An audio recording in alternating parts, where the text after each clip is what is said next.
Good morning, students.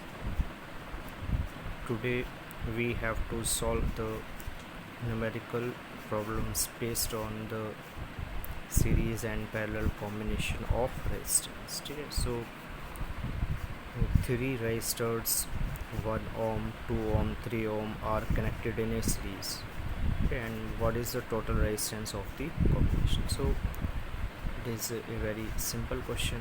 ठीक है, तीन रेजिस्टेंस है हमारे 1 ओम, 2 ओम, 3 ओम, तीनों को कैसे कनेक्ट किया है, हमने सीरीज़ में कनेक्ट किया है. ठीक है, तो तीनों का जो इक्विवेलेंट रेजिस्टेंस होगा वो किसके बराबर होगा, R1 plus R2 plus R3. ठीक है, तो तीनों रेजिस्टेंस को आप ऐड कर दोगे तो आपका इक्विवेलेंट रेजिस्टेंस आ जाएगा, that is 6 ohm. Now in the B part, if the combination is connected to a battery, तो आपको पोटेंशियल डिफरेंस भी बता दिया. ठीक है, बैटरी के द्वारा हमारा कितना पोटेंशियल सप्लाई हो रहा है, 12 वोल्ट. ठीक है, इंटरनल रेजिस्टेंस हमारा 0 है, नेग्लिजिबल है. ठीक है, obtain the potential drop across each resistor.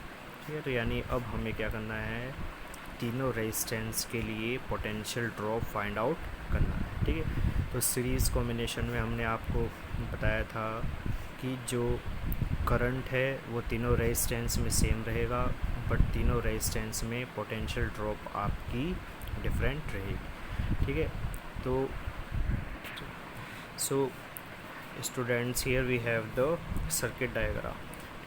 12 volt battery is connected to the combination of three resistance R1, R2 and R3 which are connected in series. ठीक है, तो हमने इन तीनों का इक्विवेलेंट रेजिस्टेंस निकाल लिया है. ठीक है, अब हमें तीनों के लिए V1, V2 और V3 की वैल्यू फाइंड आउट करनी है. ठीक है, तो उससे पहले हमें किसकी ज़रूरत पड़ेगी, करंट की आएगी.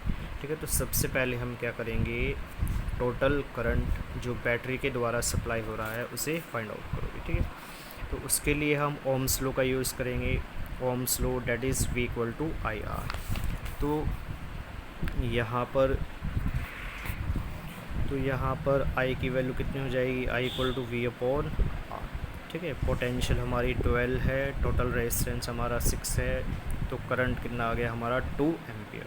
ठीक है, तो इट मीन्स जो बैटरी के द्वारा जो करंट सप्लाई हो रहा है वो कितने एम्पियर का है, 2 एम्पियर का. ठीक है, और तीनों रेजिस्टेंस में करंट हमारा सेम रहेगा.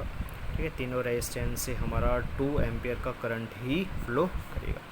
ठीक है, तो अब हमें क्या करना है, पोटेंशियल ड्रॉप निकालनी है. ठीक है, अब हमें V1, V2 और V3 की वैल्यू फाइंड आउट करनी है. ठीक है, तो फिर से हम ओम्स लॉ का यूज़ करेंगे. ठीक है, तो V1 इक्वल टू IR1. ठीक है, रेजिस्टेंस तीनों केस में डिफरेंट रहेगा, बट करंट तीनों केस में सेम रहेगा. ठीक है, तो V1 निकल जाएगा IR1. ठीक है, I की वैल्यू 2 है और R1 की वैल्यू हमारी 1 ओम है. ठीक है, तो पोटेंशियल ड्रॉप V1 कितनी हो जाएगी, 2 1. ठीक है, similarly you can find out the V2 and V3. ठीक है, V2 कितना हो जाएगा हमारा 4 वोल्ट और सिमिलरली V3 हमारा कितना हो जाएगा, 6 volt. So in this way you are able to find out the potential drop across each other. ठीक है, so student, you have to solve the numericals based on series and parallel combination.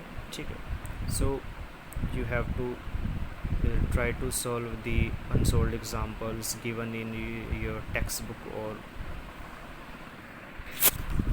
I send you few unsolved numericals based on series and parallel combination. You have to try to solve the numerical problems. Thank you.